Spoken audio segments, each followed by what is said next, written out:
would call it swag, some call it cockiness, some would call it being a diva. But when you're good, it's not bragging. And elite wide receivers and the confidence they exude often permeates an entire team, and we're going to see a couple of examples of that in this one.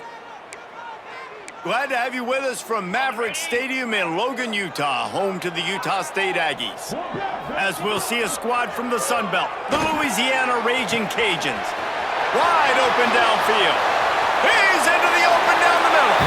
And he ran away from the crowd, and he'll take it in. Touchdown, Aggies.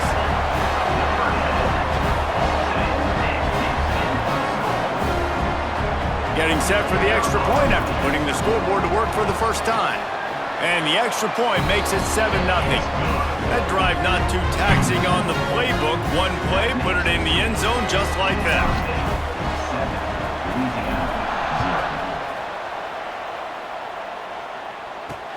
On the move from inside his 5. He was looking for some running room, but not much to be found as he stopped at the 18. So Louisiana's offense will get the ball for the first time. And we've got a superb matchup to watch here, David. One of the best quarterbacks in the country. And how much will he be willing to challenge one of the best corners in the land? Well, and it's going to be more interesting to me, Jesse, do they let him make a play? Like, does he choose to go after him and believe in his ability and believe in his matchups, or do they stay away from him? Because a lot of people stay away from him. He's that good out wide that you don't want that smoke. And I'm interested to see, Jesse, if he has the onions to go after the corner and try to make plays. Well, one thing we know about him for sure is he's a believer in his own arm talent. He's the kind of guy that thinks he can fit the football into the smallest windows, but you're right. He's got to pick his battles and be careful when he decides to attack this guy, because he has picked off some really good quarterbacks in the past, and you know he's just licking his chops, hoping for a chance today. Now they'll really try to get this drive going. Good execution on third down as they have it 1st and 10 at the 31. And the Raging Cajuns come to the line with a fresh set of downs. And that incomplete pass caused by the big hit on 1st down, 2nd down coming. So now it's 2nd and long. Takes the handoff. It's Amos. Slams ahead for a yard out to the 33. It'll be 3rd and long.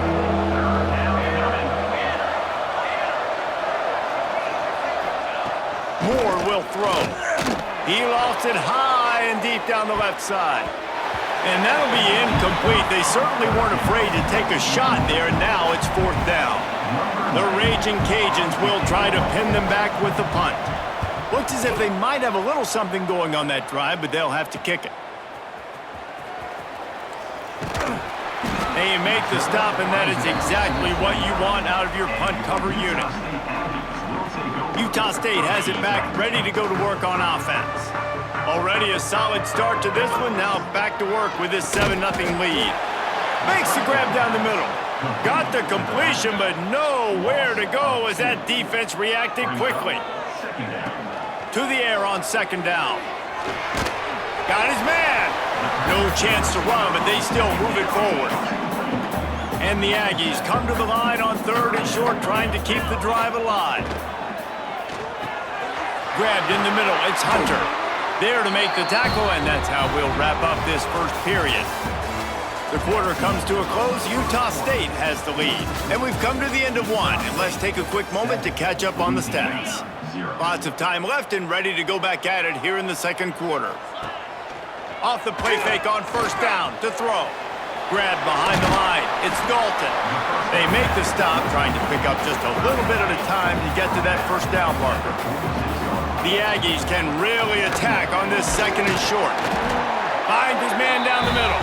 They knock him down at the 40. It's a pickup of 5, and that will be enough for a 1st down.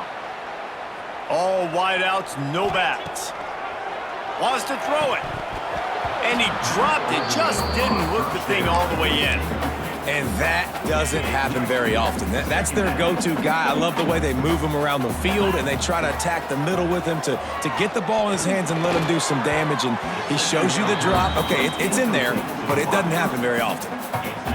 They've got to come up with a big play on this 3rd and long. They'll try the run.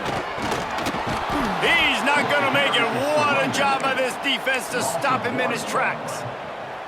So the offense is going to go for it on 4th down. He'll try to throw and pick up the 1st down. He's going to let one go back to the middle. And it's going to be batted down. They'll turn it over on downs.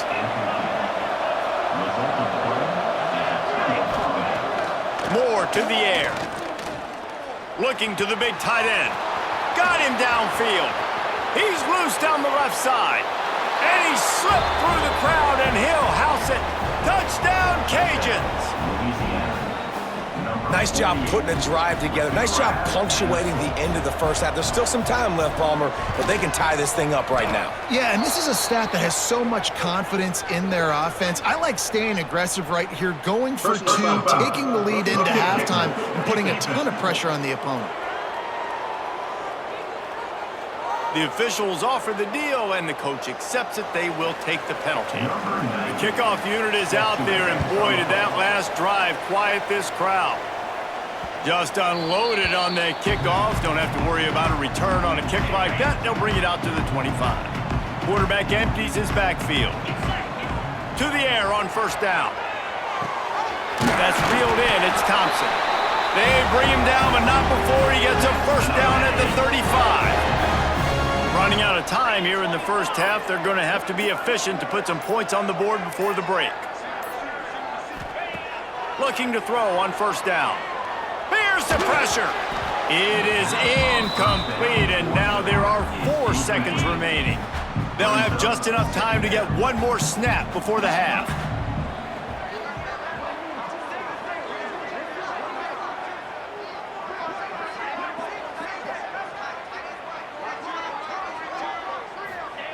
Misfired on 1st down, back to the air on 2nd. Back open in the middle.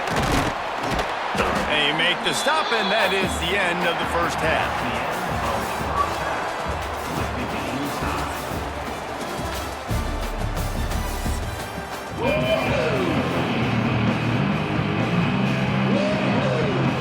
Utah State about to kick it off to open the second half.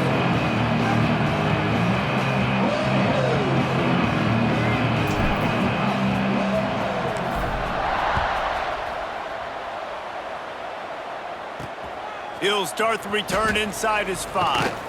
He was looking for more running room, but none to be found as he stopped at the 23. Here comes the Louisiana offense onto the field.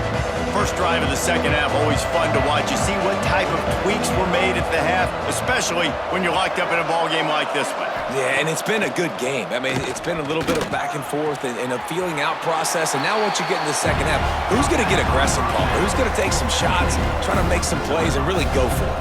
Yeah, it's interesting. I think as play callers right now, you learn a lot about these coaching staffs with respect to who does make the best adjustments. There's a lot of coaches that believe we're just going to be who we are. We're going to keep doing what we do. We're just going to do it better. But then there are others that tweak things a little bit on offense and on defense. We're going to find out here. The offense getting set for a 1st down from the 45. Moore will throw. He'll pull it down and run. At the 45 on its way. And he'll ramble to the 30. Before he's finally knocked down. These last 2 plays really are a microcosm of why this guy is so dangerous as a dual-threat quarterback. He showed you the arm talent. He showed you the accuracy on the previous completion. And then on this play, it's not open, so he takes off and runs and gets it. There's so many different ways this guy can affect you as a defense because of his athleticism, man. He is a special talent. They'll give it to the back. Steaming into the backfield to make the stop, and he'll lose 4. And the Raging Cajuns now with a long way to go to pick up the 1st down. Motion from the wideout. They'll go to work in the air on 2nd down. Quickly to the tight end. Oh, he got loose. They'll finally put the brakes on him at the 3. A big throw, catch and run on that one. The Raging Cajuns will try to put one on the board on 1st and goal. They'll try to get it in with the run. They stop him behind the line of scrimmage. He ran through one guy, but not through the rest. And, man, you got to like the swarm of this defense. You've got to get in the backfield, make some penetration, and realize the first guy's not going to always get that big sucker on the ground. Like, he's a big, strong dude. He's breaking tackles, but still swarming to the football, and this defense still gets a tackle for a loss. You can't afford to squander these opportunities once you get into the red zone. Twice they've been denied. Here's 3rd and goal. From the gun, wants to pass. Touchdown, Raging Cajuns! And with that, they've got the lead here in the second half. And it's so underrated. The relationship between a QB and a wide receiver, the timing, the ability to know where he's going to be and be accurate with the football, that's what leads to nice touchdowns, Jesse. Well, and the chemistry between these two guys has to be great when you're throwing into the end zone because coverage is going to be tight. The throw might not be perfect, but this is something these two guys have been repping in practice over and over and over, and it's paying dividends now in game. First play of this drive comes from the 14-yard line. Got a man, it's Lockett. That kind of play will get a drive started or help your field position. They've got it at the 27. Looking downfield on 1st down. Fires to the wideout. And that shot downfield falls incomplete, and that's how we'll wrap up the 3rd quarter. That's the end of the period. It's Louisiana in the lead. 3 quarters are in the books. Time becomes a factor both in trying to hold the lead or cut into it as we take a look at the stats. And a chance to mull things over, and let's see how they start the final period here on 2nd down. Catch in the middle, it's Lockett. And he was fortunate not to lose yardage on that play, able to wedge it back to the line of scrimmage. They've made 3rd down offense a key. It'll be tested on 3rd and long from the 28. Got his man on the right. And boy, is he close to that 1st down, maybe just a couple of inches short. Down of possession here in the 4th, and they'll need to convert on this 4th down. Makes a grab past the marker. Boy, did he look as if he was going to go. Gets it down to the 37. Big drive for this offense late, trying to tie the game. They've pieced together a couple of 1st downs, and here they come again. They immediately call timeout, trying to preserve every second they can to try to rally here late. What will they dial up on 2nd and a long way to go? Misfired on the last play. They'll go back to the air. Throws for the tight end. And that's going to be incomplete. A lot of contact on the play, but no flags. It'll be 3rd down. Quick timeout call by the offense after the play, trying to preserve every minute possible. They were really starting to put a drive together, but after a couple of incompletions, now they need a big play on 3rd and 10. That pass not close as he got drilled trying to deliver it, and it'll bring up 4th down. No sign of the punt team as they will go for it and try to move those chains. Can't find his man. It'll be incomplete, and that is a heartbreaker this late in the game. Their work here is virtually done. No need to take any more chances. They'll line up in victory formation.